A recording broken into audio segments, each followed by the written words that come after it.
Hello guys, ইতিমধ্যে আমরা আছি এই যে বাচ্চাদের বাড়ি, বুঝতে পারছেন এই দেখুন। আর এখানে এটা আছে আমাদের বিখ্যাত গায়ক, এ ভালো গান গাইতে পারে। আর আমাদের দেখে নিয়েছে নায়ক, খালনায়ক। আর এই যে চকলেট বয়, এর মুখ এদিকে চকলেট বয়, চকলেট বয় কি চকলেট নেই ছোবড়া। হ্যাঁ কালো, দেখো সবকিছু কালো, মন কালো, এটাও কালো, সব কালো। বাজার তোমার কি কালো? জুম করে দেখাবো কি কালো, দেখাবো। বাজারের কালো, তোরা বুঝে নাও কি বাজারের কালো, তাই তো? হ্যাঁ কি একবারই না। তোর বাড়ি দেখ, এটা হলো বাচ্চাদের বাড়ি।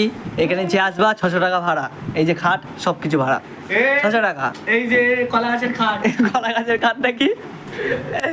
ইতিমধ্যে বাচ্চাদের একটা কেস ঘটেছে, একটা মেয়ে এসেছিল বাচ্চাদের বাড়ি, দুঃখের বিষয় পালিয়ে গেছে মেয়েটা দেখে। কারণ হলো বাচ্চার মনটা খুব কালো, তাই তো বাচ্চার সবকিছুই কালো। হ্যাঁ ঘন্টা রে আমার ইতিমধ্যে সাবস্ক্রাইব করে দেবো ভালো লাগলে, ঠিক আছে?